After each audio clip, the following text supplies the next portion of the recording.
Segunda de Tesalonicenses capítulo 2 versículo 1 dice: pero con respecto, ahora es muy importante saber qué es lo que estaba pasando en la iglesia de los tesalonicenses. Lo vimos la semana pasada.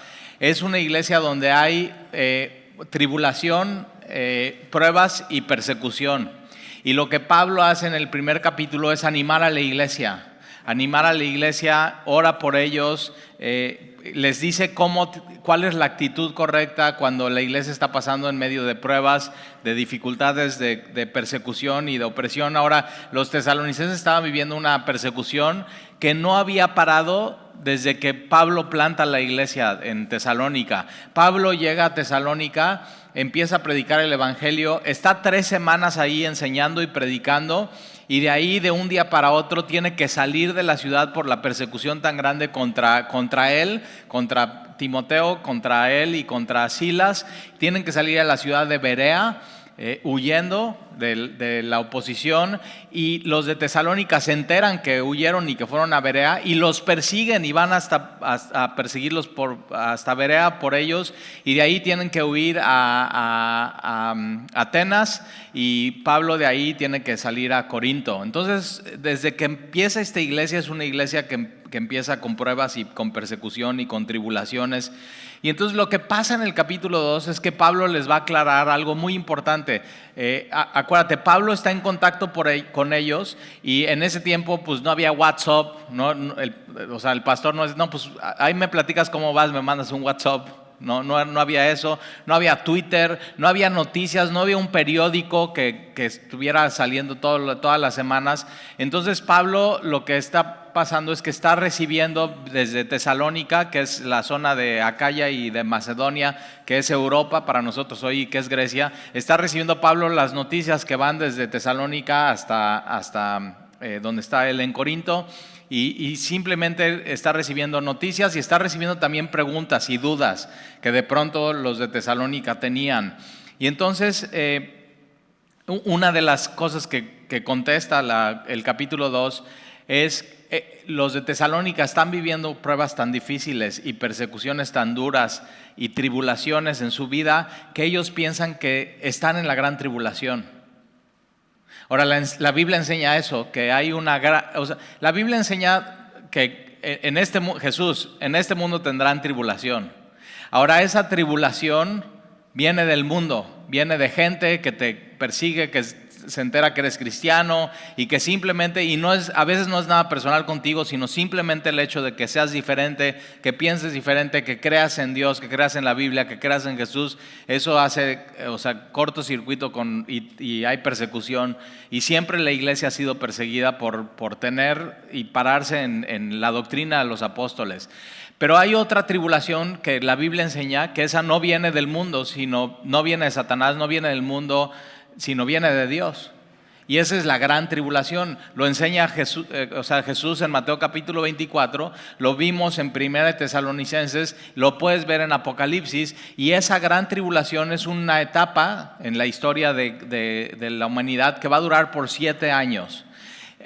2 etapas de 3 años y medio y 3 años y medio, donde esta tribulación viene de Dios, es el juicio de Dios y la ira de Dios cayendo sobre un mundo rebelde y desobediente a Dios. Entonces, cuando los tesalonicenses dicen, creemos que estamos en la gran tribulación por lo que estamos viviendo, Pablo en el capítulo 2 les va a aclarar eso: no están en la gran tribulación, porque la gran tribulación es una tribulación como nunca antes se ha vivido. Y ellos todavía no están viviendo eso, pero ahorita vas a ver por qué ellos piensan que están viviendo en esta gran tribulación. Ahora, qué bueno que ellos piensan esto, porque hay gente que hoy piensa, yo conozco gente que llega al cristianismo, su vida estaba más o menos bien, pero de pronto, le llueve sobre mojado. Le pasan cosas, hay persecución, su familia ya no lo quiere, sus amigos ya no lo invitan, de veras, lo corren de su trabajo. Y ya ha habido personas que vienen conmigo: Talí, es que desde que acepté a Jesús como mi Señor y mi Salvador me ha ido peor. Y hay casos así, pero tienes que saber esto, que el cristianismo no ofrece una solución tranquila para tu vida hoy. O sea, el cristianismo no te ofrece que va a mejorar todo en tu vida, que vas a ser próspero, que te va a ir bien en los negocios, que vas a tener salud en tu vida, o sea, que no ofrece una felicidad en este mundo. El cristianismo lo que resuelve es la eternidad. O sea, un problema mucho más grave que el que tú tenías de prosperidad y de tu matrimonio y de tus hijos, sino ahora el humanismo y motivación y las ondas que están circulando sin Dios ofrecen eso. ¿Cómo puedes arreglar tu matrimonio? ¿Cómo puedes tener un negocio exitoso? ¿Cómo en tu salud la puedes mejorar a través de hacer ejercicio, a comer bien, productos de nutrición, ¿no? Pero ellos no te pueden ofrecer eternidad. Y el Evangelio eso es lo que ofrece eternidad. Y entonces ellos simplemente están pensando, estamos en la gran... Y mira, vamos a leer el versículo 1. Dice, pero con respecto a la venida de nuestro Señor Jesucristo y nuestra reunión con Él, ahora ve cómo Pablo pone, o sea, ahí separa. Una cosa es la venida de nuestro Señor Jesucristo y otra cosa es nuestra reunión con Él. Una cosa es la venida de Jesús cuando viene a este mundo y pone sus pies en esta tierra y viene a juzgar a los vivos y a los muertos. Y otra cosa es cuando Jesús viene a reunirse con su iglesia. Y eso es lo que la Biblia le llama el rapto de la iglesia. Es una enseñanza que la vimos, y acompáñame por favor a 1 Tesalonicenses capítulo 4, simplemente para recordar la diferencia entre la segunda venida y el rapto de la iglesia. Entonces, 1 Tesalonicenses capítulo 4, versículo 16, 1 Tesalonicenses 4, 16, allá atrásito, dice, porque el Señor mismo, o sea, Jesús va a venir por nosotros, Jesús viene por su iglesia. Esta es una enseñanza que Pablo solamente está 3 semanas en Tesalónica y les enseña eso. Para Pablo es una enseñanza esencial. Para la iglesia tiene que ser una enseñanza esencial el rapto de la iglesia. Entonces dice, porque el Señor mismo, con voz de mando, con voz de arcángel y con trompeta de Dios, descenderá del cielo, de donde está Jesús hoy. Está sentado en el cielo a la derecha del Padre, y entonces Él va a descender del cielo, y los muertos en Cristo resucitarán primero. Y luego nosotros, los que vivimos, los que hayamos quedado, seremos arrebatados juntamente con ellos en las nubes para recibir al Señor en el aire. Entonces ahí está, primero los que mueren resucitan, van con Jesús, Jesús los recibe en el aire, y nosotros los que hayamos quedado seremos juntamente arrebatados con ellos en las nubes para recibir al Señor en el aire, y estaremos siempre con el Señor. Eso es lo que ahí regresa por favor a 2 Tesalonicenses capítulo 2 versículo 1, es lo que está explicando Pablo, que es nuestra reunión con Él. Un día nos vamos a reunir con Él en el aire, y primero los que murieron en Cristo y después nosotros, y va a ser en un abrir y cerrar de ojos, dice Corintios. En un abrir y cerrar de ojos, los que hayamos quedado seremos transformados. Yo estoy esperando eso. Yo digo, hay cosas que en mi vida necesitan ser cambiadas, y no solamente necesito transformar por completo mi forma de pensar, sino también mi cuerpo necesita ser transformado. Esto corrupto, esto que se descompone, esto que envejece, ¿o no te has dado cuenta que estás envejeciendo? O sea, ya dicen, ¿no?, que después de los 40 ya vas para abajo. O sea, poco a poco ya ahí vas, cada vez está peor, y ya te tomas fotos y ves tus fotos así con 5 años de diferencia y dices, ah, caramba. O sea, es eso. Y esto, corruptible, se va a vestir de incorrupción. Ya no va a haber en tu cuerpo y en tu corazón más pecado. Entonces tendremos un nuevo cuerpo glorioso, que ya no va a envejecer, que ya no se va a doler, que ya no va a haber, ay, me duele la espalda y no puedo estar sentado tanto tiempo y tengo así. Ya eso se va a terminar un día. Ya no va a haber más células de virus que te van a afectar tus pulmones, ya no va a haber más células cancerígenas, ya no va a haber todas esas enfermedades inmunológicas. ¿Qué crees? ¿Tus lentes que hoy traes? Ya no va. Ya va a haber un día que ya no. Dices, sí, tal, y necesito ir a la óptica porque ya como que ya no veo bien. Así, ya un día ya no va a haber vista cansada. O sea, llega un momento donde siempre has usado lentes y pasando los 40 por ahí, 42, 43, dices, órale, ya no me sirven esos lentes. Y te dicen, no, ya ahora necesita vista cansada. Pero eso un día o sea, todo eso un día, en un abrirse de ojos, Jesús lo va a resolver. Y eso es el rapto de la iglesia. Seremos arrebatados juntamente para estar con Él y reunirnos con Él y siempre estar con Él y nunca separarnos más de Él. Yo digo, eso quiero. O sea, ya nunca más separarme de mi Salvador, y de cuánta falta me hace eso en mi vida. Entonces, pero fíjate cómo Pablo lo separa. La venida de nuestro Señor Jesucristo, y nuestra reunión con Él son dos cosas diferentes. La venida del Señor Jesucristo y nuestra reunión con Él. Entonces va a hablar de estas dos cosas y dice: os rogamos, hermanos, que no os dejéis mover fácilmente. Esta palabra mover es no te dejes sacudir. Entonces como que algo sucede en Tesalónica, que llega una enseñanza que les sacude acerca de la segunda venida y del rapto de la iglesia. Y vamos a ver qué es lo que les sacude aquí a ellos. Dice: no te dejes mover fácilmente de vuestro modo de pensar, ni os conturbéis. Entonces esta palabra, no te alarmes. Entonces no solamente es que llegó una enseñanza y les sacudió, sino que les siguió alarmando.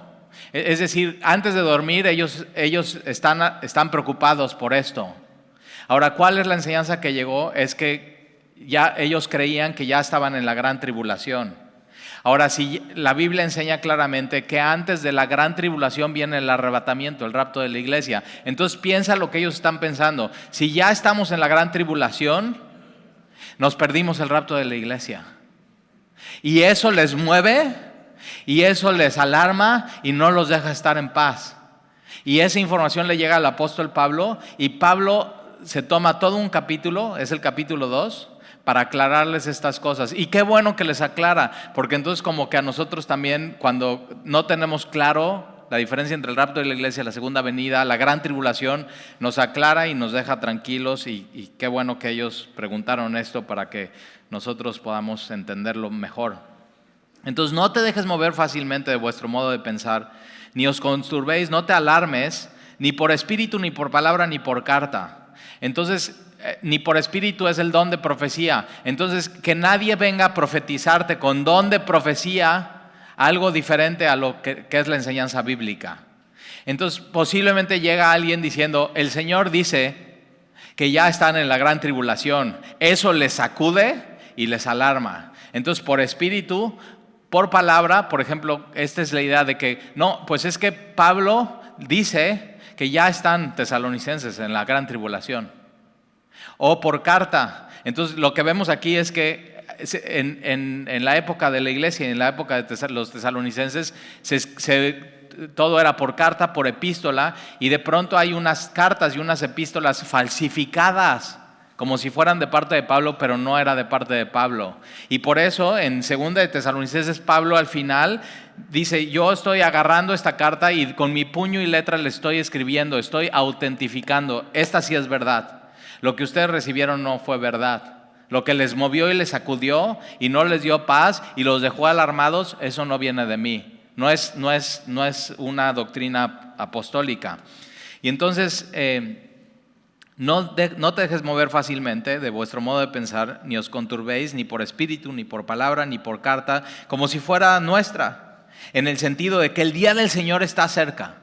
Acuérdate que el día del Señor no es un día, sino es una etapa. Es la etapa del juicio de Dios cayendo sobre este mundo. La ira de Dios es esta parte de la gran tribulación, 7 años, el día del Señor, donde viene a juzgar este mundo desobediente y rebelde. Ahora dice en el sentido de que el día del Señor está cerca. Ahora esta palabra cerca en la Reina Valera 60, y esto es muy importante entender. La Biblia no se escribió en español. La Biblia se escribió en hebreo, en arameo y en griego. ¿Y qué es lo que hacen? ¿No? Lo que hacen los traductores es que toman el original y lo traducen. Por ejemplo, Reina Valera 60, que es la que nosotros usamos, en 1960 terminan esta traducción al idioma español que en ese momento se usaba. Por eso lees, ¿no? Vosotros y nosotros, dices, ¿quiénes somos nosotros y vosotros? Y como que te saca de onda, pero ya más o menos aprendiste a ver cómo son esos os y todo eso, ¿no? Todas esas palabras. Pero entonces, ¿qué es lo que pasa? Que en la palabra original aquí, esa no ha cambiado desde el original, es enemistemi. que quiere decir tiempo presente. Ahora traducen Reina Valera, le ponen el día del Señor está cerca, pero realmente lo que debe de decir en el original es el día del Señor está presente. Entonces por eso ellos están conturbados y por eso ellos están sacudidos, porque ellos piensan que el día del Señor, esos 7 años de gran tribulación, la están viviendo ellos. ¿Por qué no se turbarían y por qué no se sacudirían si dice el día del Señor está cerca? Porque si el día del Señor está cerca, entonces el rapto también está cerca. Y eso no les movería, eso no. Pero si están viviendo en la gran tribulación, y la Biblia enseña que antes de la gran tribulación es el rapto de la iglesia, entonces eso sí les mueve y eso sí les alarma, porque entonces se les pasó el rapto de la iglesia. Eso es muy importante. Entonces, ¿cómo leeríamos tu Biblia con? Ahora, Reina Valera actualizada ya pone así: el día del Señor está presente. La Biblia, la Nueva Biblia de las Américas dice el día del Señor está presente. Entonces, hay muy pocas cosas así en tu Biblia que cambian el significado, pero por eso siempre que estudies tu Biblia puedes checar 2 o 3 traducciones más actuales que se apegan más al original. Entonces, fíjate cómo leería esto. Dice, versículo 2, que no os dejéis mover fácilmente de vuestro modo de pensar, ni os conturbéis ni por espíritu, ni por palabra, ni por carta, como si fuera nuestra, en el sentido de que el día del Señor está presente. Ahí está. Entonces ellos están pensando que están viviendo en la gran tribulación. Entonces, versículo 3, nadie os engañe en ninguna manera, porque no vendrá, ¿qué? El día del Señor no vendrá, todavía no es presente, sin que antes venga la apostasía. Entonces, antes de la gran tribulación tiene que venir algo que aquí Pablo está diciendo, es la apostasía. Ahora, no son apostasías. Apostasías es que personas se divorcian de la fe. Ahora, eso pasa. Hay gente que decide apostatar su fe, que siempre creyeron, y dicen, no, yo ya no creo, y públicamente se divorcian de la fe, se divorcian de Jesús, se divorcian del Señor. Lo hacen de manera voluntaria y lo hacen de manera pública. Pero aquí no está diciendo que es 1 o 2 personas, sino es la apostasía. Es un evento a nivel mundial donde el mundo se divorcia públicamente de Dios y de lo que enseña Dios y de la ley de Dios y de la moralidad. Es eso. Entonces va a venir un momento donde lo que creemos en la iglesia y lo que enseñamos en la iglesia va a ser completamente diferente a lo que cree el mundo y quiere enseñar el mundo. O sea, la brecha cada vez, y en esos tiempos que está diciendo Pablo, la brecha cada vez se va a hacer mucho más grande. Y eso es lo que está pasando hoy. O sea, lo que creemos como cristianos cada vez se está alejando más y más a lo que creen en el mundo. O más bien, el mundo se está alejando más y más de lo que creemos como cristianos, que es la palabra de Dios. Realmente lo que vas a ver ahora, junto con la apostasía, el mundo decidiendo divorciándose de todo lo que tiene que ver con Dios y de Dios, junto con la apostasía, yo creo que la iglesia va a tener momentos de gran avivamiento. Entonces, en lo que el mundo está separando de Dios, la iglesia lo que va a hacer es se va a comprometer más con Dios y se va a acercar más a Dios. Entonces estas 2 cosas se van a estar alejando cada vez más y más y más y más y más. Entonces, un cristiano en el mundo, en medio de lo que estamos viviendo, claramente se tiene que ver que es cristiano. Lo que cree, lo que piensa y cómo vive. La brecha del cristiano con la brecha del no cristiano cada vez se va a hacer mayor en el mundo. Y tenemos que estar firmes en lo que creemos y en lo que pensamos. Y entonces, primero tiene que venir la gran apostasía. Y se manifieste el hombre de pecado, el hijo de perdición. La Biblia enseña que el hombre de pecado y el hijo de perdición es el anticristo. Es la bestia. Y dices, órale, tal, y ya se puso bueno. Y bueno, sí, durante la historia de la iglesia siempre ha habido eso, ¿no? De que no, vamos a estudiar quién es el anticristo, vamos a ver quién es. Y por ejemplo, no sé si te acuerdas, cuando estaba Obama, el primer presidente, o el que quería ser presidente de Estados Unidos, el primer afroamericano, súper carismático, joven, todo, es el anticristo. Y no es, o sea, no fue. O sea, como que siempre la iglesia y la gente ha querido, no, a ver quién es el anticristo. Y por ejemplo, después dijeron, no, pues no es Obama, pero sí es Trump.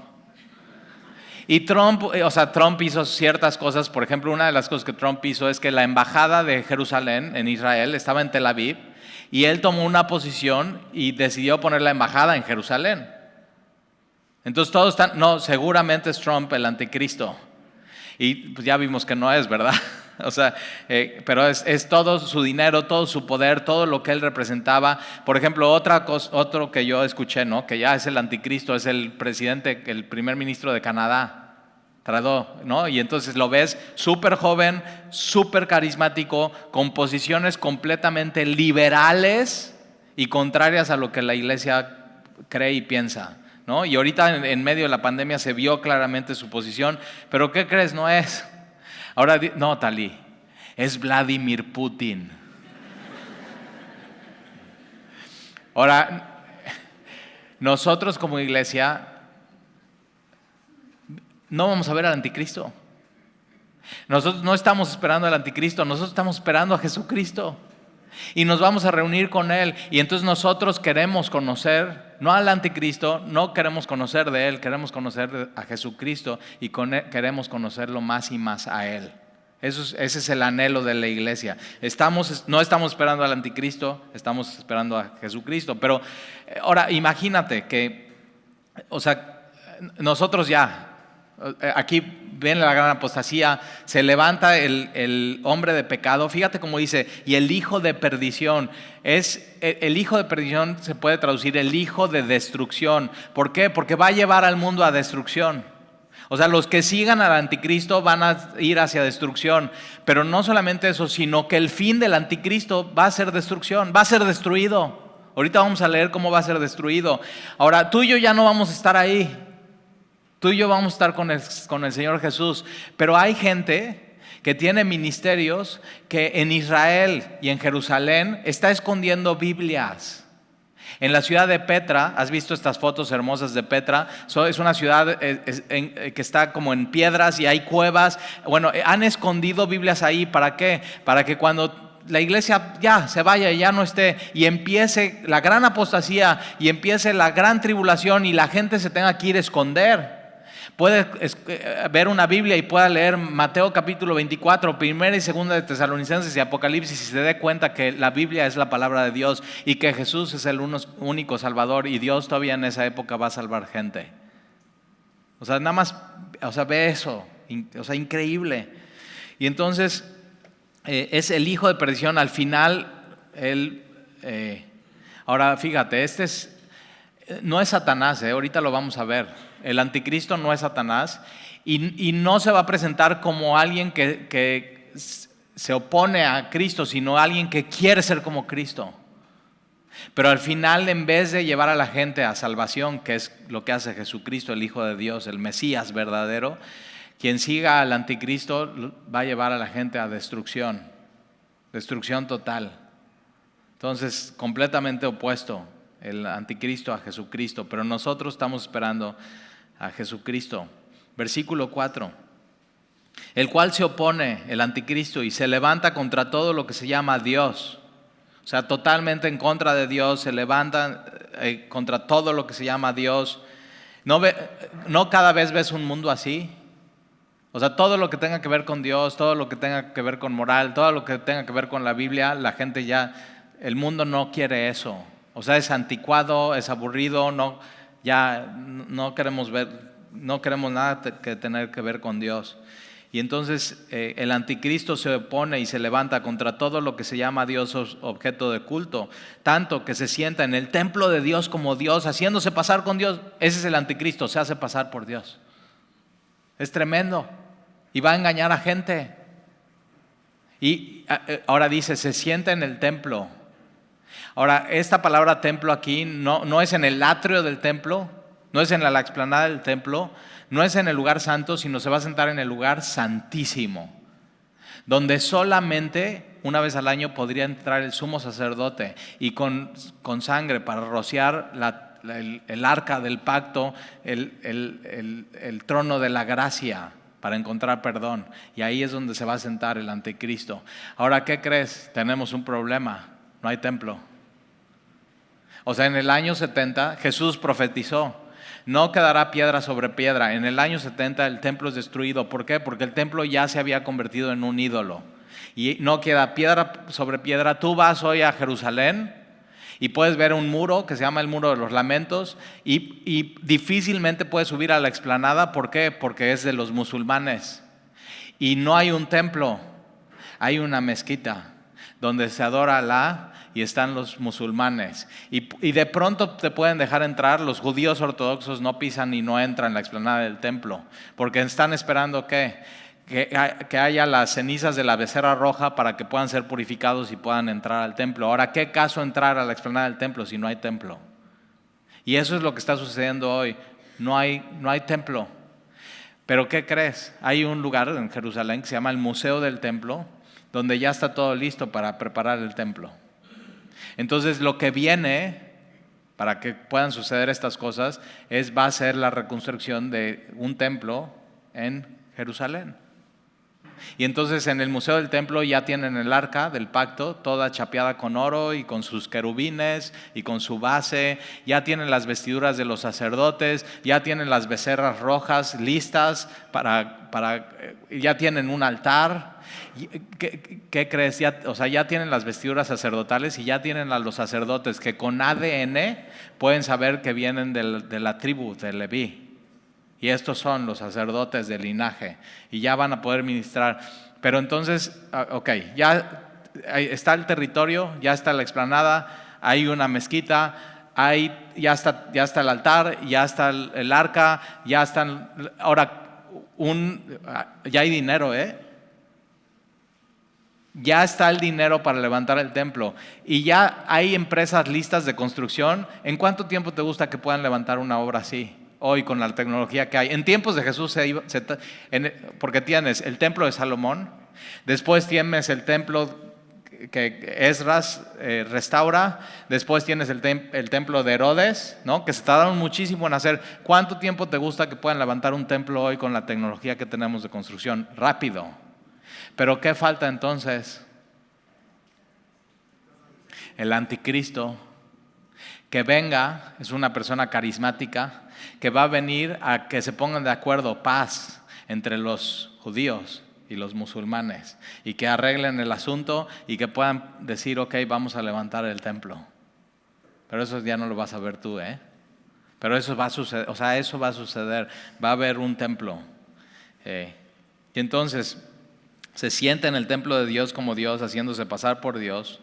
Versículo 5, ¿no os acordáis que cuando yo estaba todavía con vosotros os decía esto? Estuvo 3 semanas y en 3 semanas ya les estaba hablando de estas cosas. El rapto de la iglesia, el anticristo, la gran tribulación, cosas muy importantes para la iglesia. Son cosas que Dios quiere que sepas tú en tu vida. Esto va a suceder. Entonces, versículo 6, y ahora vosotros sabéis lo que lo detiene. Al anticristo, algo lo está deteniendo, a fin de que a su debido tiempo se manifieste. Ahora, ¿qué? No dice que lo detiene, porque Pablo, los tesalonicenses sí sabían, porque Pablo le dice: acuérdense que yo les dije cuando estuve. Y de pronto no dice nada, pero podemos deducir qué detiene que el anticristo se manifieste. La iglesia. O sea, en el momento que la iglesia sea raptada y ya no esté en la iglesia, ya se va a manifestar. Es la agenda de Dios lo que está deteniendo que se manifieste el anticristo. Es la agenda de Dios que está. Ahora, ¿por qué Dios todavía no? Todavía no. Porque Dios sigue salvando gente. Y vivimos en esta época de la gracia, donde Dios está así, ganando personas para el reino. Entonces, dice Pablo, ustedes saben lo que lo detiene, a fin de que a su debido tiempo se manifieste, porque ya está en acción el misterio de la iniquidad, ya está en acción. Desde el tiempo de los tesalonicenses ya estaba en acción el ministerio, el servicio de la iniquidad y del anticristo y de ir en todas las cosas contra Dios. Eso siempre ha estado, pero la brecha cada vez se va haciendo más y más y más y más grande. Entonces ya está el misterio de la iniquidad, solo que hay quien al presente lo detiene hasta que él a su vez se ha quitado de... Ahí está, ¿qué va a ser quitado en medio? La iglesia, el Espíritu Santo y ya la agenda de Dios, y viene el anticristo y viene la gran tribulación, y eso es lo que va a pasar. Ahora, en la agenda de Dios lo que sigue proféticamente es el rapto de la iglesia. Y después de eso viene la gran tribulación. A la mitad de la gran tribulación el anticristo se sienta en el lugar santísimo del templo, y después de esos 3 años y medio, la segunda venida de Jesús, ahí a juzgar a vivos y a los muertos. Eso es lo que va a suceder. Y entonces, ¿qué le está diciendo Pablo? No estamos en la gran tribulación. Tienen que pasar cosas. Entonces no se dejen sacudir, no se alarmen, no se les ha pasado el rapto. Ya viene, el Señor viene, así, el Señor ya viene pronto. Y versículo 8, y entonces se manifestará aquel inicuo. Esta palabra inicuo es el anticristo sin ley, y que solamente quiere sus deseos, y que quiere ser igual a Dios. Ese es el anticristo. Y se manifestará aquel inicuo, a quien el Señor matará con el espíritu de su boca y destruirá. Acuérdate, es el hijo de destrucción, su fin es destrucción, con el resplandor de su venida. Entonces Jesús, con el resplandor de su venida, nada más con su presencia y con su... Fíjate, la palabra de Jesús saliendo de su boca a nosotros nos ha salvado. Y la misma palabra para el anticristo y los que le siguen es juicio, es muerte. La misma palabra. A quien el Señor matará con el espíritu de su boca y destruirá con el resplandor de su venida. Versículo 9. Inicuo, cuyo advenimiento es por obra de Satanás. Entonces el anticristo no es Satanás, sino está siendo usado por Satanás para engañar a la gente. Jesús es el enviado de Dios, el Mesías de Dios. El anticristo es el enviado de Satanás, el Mesías de Satanás. Otra vez, una copia. O sea, eso es lo que quiere hacer Satanás.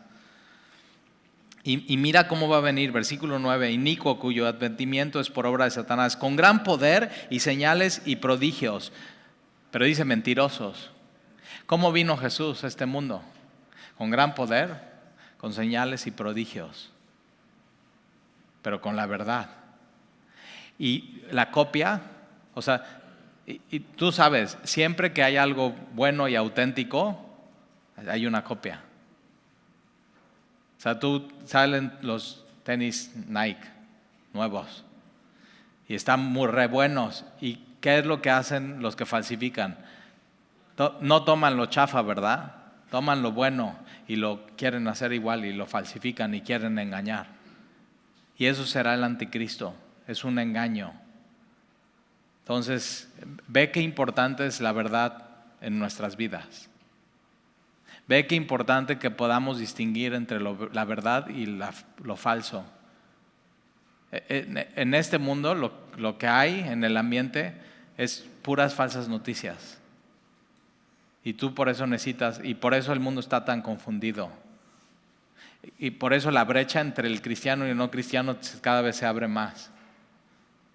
Porque los cristianos, nuestra posición es solamente hay 2 géneros y hay 2 sexos, hombre y mujer. Y el mundo cada vez se abre más. No, hay LGTB más. Así. Y nuestra posición tiene que ser clara. Y no nos movemos. Y la posición del mundo cada vez es más engañosa. Y fíjate cómo están yendo contra la identidad de los jóvenes y de los niños. Es completamente satánico lo que está pasando en el mundo. Y ese es el misterio de la iniquidad, ese es el misterio de Satanás, el engaño. Por eso nuestros jóvenes y nuestros niños necesitan la verdad. Necesitan saber lo que dice la Biblia y lo que enseña la Biblia. La doctrina de los apóstoles. Entonces, Por eso poder, señales y milagros y prodigios no dicen nada, no me dicen nada, porque pueden ser falsos, ¿eh? Tienes que tener cuidado. Milagros no salvan, lo que salva es Jesús, lo que salva es el Evangelio. Ahora sí, en medio de la iglesia y el Evangelio hay milagros, pero tienes que tener mucho cuidado y tienes que tener mucho discernimiento espiritual, porque Satanás, así el anticristo, obra de Satanás, gran poder, señales y prodigios mentirosos, versículo 10, y con todo engaño de iniquidad para los que se pierden. Ahí está, engaño, iniquidad para los que se pierden. Ahora, ¿por qué se pierden? Por cuando no recibieron el amor de la verdad para ser salvos. Ve esta frase, por cuanto no recibieron, no quisieron recibir el amor por la verdad para ser salvos. Y una de las cosas que tú y yo tenemos que amar es la verdad. Y Jesús dijo, yo soy la verdad. Y lo que tienes que recibir es a Él, a Jesús, su verdad, su enseñanza. Y recibir eso como la verdad absoluta. Hay, o sea, un movimiento desde que éramos jóvenes, es eso de, es que no hay verdad absoluta, todo es relativo. O sea, y le dices, ¿estás seguro que esa es la verdad? Y te dicen, sí, entonces no es la verdad, o si es la verdad así. Todo lleno de confusión en el mundo. Y tú y yo, ¿qué tenemos que amar? La verdad. La verdad de la palabra de Dios. La verdad absoluta. Es esto. La suma de su palabra es perfecta y la suma de su palabra es verdad. Y eso es lo que nosotros creemos como cristianos. Y no nos podemos mover de ahí. En el momento que te muevas de ahí ya estás perdido. No nos podemos mover de la verdad. Entonces, ahora déjame hacerte una pregunta. ¿Ya recibiste el amor de la verdad en tu vida? ¿O sigues siendo engañado y sigues amando la mentira? Tú necesitas recibir el amor de la verdad para ser salvo. Necesitas recibir a Jesús en tu vida. Entonces ahí está. Por eso Dios les envía un poder engañoso para que crean la mentira. Hoy en día Dios lo que está haciendo es que manda un poder, que es la tercera persona de la Trinidad, es el Espíritu Santo. ¿Para qué? Para que abran nuestros ojos, porque sí, el hombre es muy fácil de ser engañado, y el Espíritu Santo abre nuestros ojos. ¿A qué? A la verdad. ¿De qué? Del Evangelio, a la palabra. Y va a haber un momento donde Dios diga, ok, no quieren la verdad, no quieren amar la verdad, quieren amar el engaño y la mentira, ok, va, ahí está bien, sigan ese camino. Entonces, por eso Dios les envió un poder engañoso para que crean la mentira, porque no aman la verdad, a fin de que sean condenados todos los que no creyeron a la verdad. ¿Cuál es la condenación? Que la luz vino al mundo y los hombres decidieron amar más las tinieblas que la luz. Ya, eso es, no hay más. Esa es la condena. No, ningún hombre se va a ir al infierno por un pecado que hizo, sino por no creer en Jesús, por no creer en la verdad, por haberse dejado engañar. Entonces, a fin de que sean condenados todos los que no creyeron a la verdad, sino que se complacieron en la injusticia, que es eso, amaron más las tinieblas que la luz, porque sus obras eran malas. Versículo 13. Pero nosotros debemos dar siempre gracias a Dios respecto a vosotros, hermanos. Entonces, hay los que se pierden, que no son parte de la iglesia, que no son hermanos en Cristo, pero por otro lado, la brecha se va abriendo y hay los que sí creemos, que no nos movemos, que nos estamos acercando más a Dios, que buscamos avivamiento, que aunque el mundo se vaya alejando, el mundo se va alejando de las enseñanzas de Dios y se ve en tu vida, se ve en tu palabra, se ve en lo que haces. Si tú eres cristiano en el mundo que vivimos, se tiene que ver, porque el mundo cada vez está peor. O sea, se tiene que ver la diferencia, se tiene que notar. Por eso en Tesalónica lo estaban persiguiendo, porque eran tan radicalmente diferentes, que por eso lo estaban persiguiendo. Y entonces hermanos, esos somos, hermanos. ¿Y qué somos? Amados por el Señor. Nunca te olvides, Dios te ama.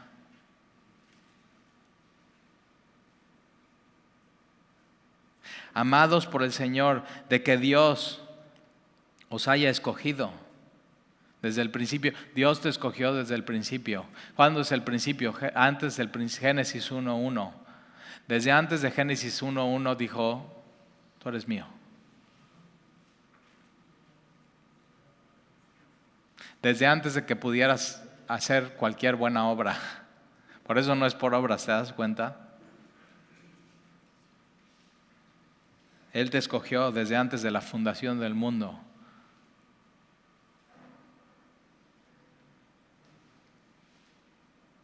Desde el principio. ¿Para qué te escogió? Para salvación. No para no para que la ira de Dios cayera para ti, te escogió para salvación. Te escogió para eso, para salvación mediante la santificación por el Espíritu y la fe en la verdad. Entonces mira, Él te escogió para salvarte y eso es un evento, es un momento. Pero también te escogió para santificarte. Y hay gente que dice, no, yo sí quiero ser salvo, o sea, ya, venga. O sea, ¿quién quiere perdición? Yo quiero vida eterna. Pero no, van de la mano, ¿eh? Él te escogió para dos cosas, para salvarte y para santificarte. Y la santificación se tiene que ver en tu vida. Y la brecha de lo que piensa y cree el mundo y cómo vive el mundo y cómo piensas y vives tú tiene que ser cada vez más grande. Eso es la santificación. Te separas más del mundo y lo que piensa y lo que cree y te acercas más a Dios. Eso es. Entonces te escogió para las dos, para salvación y santificación. Versículo 14, a lo cual les llamó mediante nuestro evangelio, ahí está, es el evangelio, para alcanzar la gloria de nuestro Señor Jesucristo. Entonces, no para alcanzar la gran tribulación, para alcanzar la gloria. Dios no nos ha puesto para ira, sino para alcanzar salvación por medio de Jesús. Entonces no pasaremos por la gran tribulación. Tendremos tribulación en este mundo, sí, pero la gran tribulación, que es Dios derramando su ira en el mundo, eso ya nos libró. Esa ya cayó sobre Jesús en la cruz. Ya Él nos libró. Él ya, ahora somos suyos. Y entonces, a lo cual los llamó mediante nuestro evangelio para alcanzar la gloria de nuestro Señor Jesucristo. Así que, hermanos, estad firmes, que nada te mueva, que nada te sacude, que nada te alarme. Te puedes ir a dormir tranquilo, sabiendo que Jesús viene y que eres suyo y que Él te escogió. ¿Para qué? Para salvarte, para santificarte y para terminar su obra. Entonces, firme y retener la doctrina que habéis aprendido. ¿Cuál doctrina? La de los apóstoles. Hechos 2:42. Y perseveraban en la doctrina los apóstoles. Entonces no te muevas de esa doctrina. No te muevas. Y perseverar en esa doctrina te va a apartar a cómo está el mundo. Y lo que piensa el mundo y lo que cree el mundo y cómo el mundo está siendo engañado. Y tú necesitas la doctrina para que no te dejes engañar. O sea, la necesitas en tu vida. Entonces, retén la doctrina que habéis aprendido, sea por palabra o por carta nuestra. Y el mismo Jesucristo, Señor nuestro y Dios, tienes la primera y la segunda persona de la Trinidad en una oración.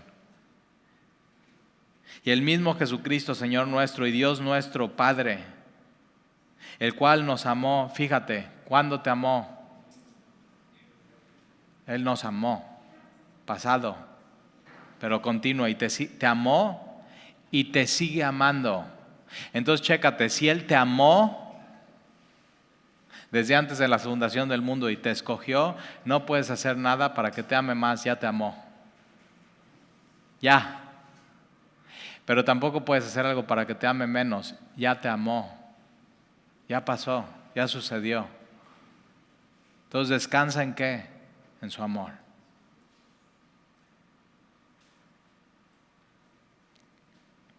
¿Cómo sé que Dios me ama, Talí? Siento que como que no. Por fe. Porque aquí dice, esta es la verdad, y aquí dice que Él me ama y yo le creo a Él. Me ama. Me amó, me escogió desde antes de la fundación del mundo. Si no sabías, ya lo sabes hoy. Él te ama, te amó. No te va a dejar de amar, ¿eh? Dios es amor. Y el mismo Jesucristo, Señor nuestro y Dios nuestro Padre, el cual nos amó y nos dio consolación eterna. Esta palabra consolación es paraclesis, el Espíritu Santo es paracleto. Entonces fíjate, el mismo Jesucristo, Señor nuestro y Dios nuestro Padre. Entonces Jesús, el Padre y el Espíritu Santo nos dio su Espíritu eternamente. Nos consuela hoy, nos va a consolar mañana y nos va a consolar para siempre. Esta palabra confortes nos fortalece. Posiblemente y fíjate cómo empieza Pablo. Y el mismo Jesucristo, o sea, está diciendo, esto es una bendición de Dios para ustedes. El mismo Jesucristo, Dios el Padre y el Espíritu Santo te consuele con una consolación eterna. Ya te dio, ya es tuyo eso. Lo puedes disfrutar. Y buena esperanza por gracia. Conforten vuestros corazones y os confirme en toda buena palabra y obra. Mira, fíjate, no puedes separar la salvación de la santificación, no puedes separar las palabras de las obras. Y hay gente que habla mucho.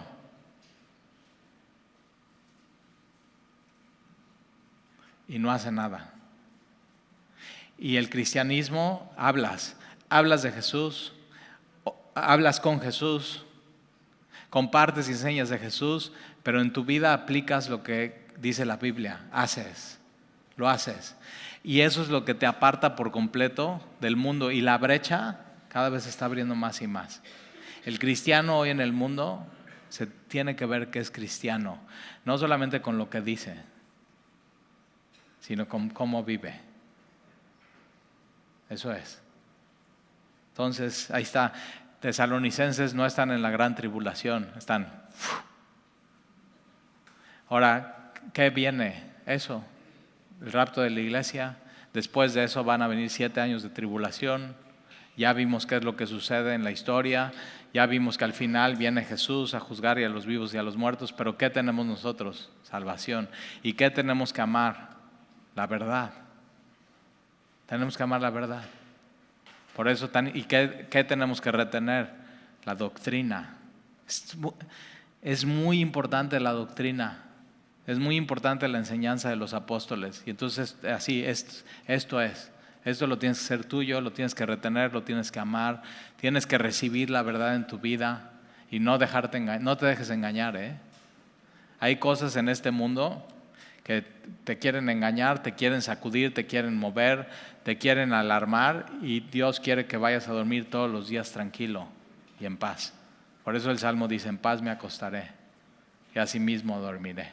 Así, en Dios puedes confiar. ¿Oramos?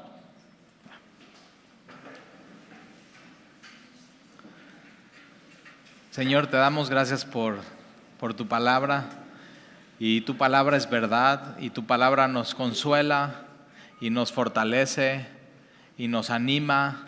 Y gracias, Señor, porque tú nos amaste desde antes de la fundación del mundo, y tú nos llamaste y nos llamaste a salvación, no a tribulación ni a ira, sino tú nos has librado por medio de Jesús de esas cosas. Y hoy, Señor, te agradecemos. Gracias, Señor, por todo lo que tenemos por medio de nuestro Señor Jesucristo. Gracias porque tu Espíritu nos convenció que antes sin ti vivíamos engañados, pero tú abriste nuestros ojos a ver tu verdad. Tu palabra es verdad. Santifícanos, Señor, en tu palabra. Y sigue, Señor, tu obra en cada uno de nosotros. Te damos gracias, Señor, porque tú eres bueno, porque tu misericordia es para siempre. Y te pedimos, Señor, que tú nos animes y nos consueles y nos afirmes, que no nos dejemos mover, sino que retengamos la doctrina de los apóstoles. Y te lo pedimos, Señor, en el nombre de Jesús. Amén.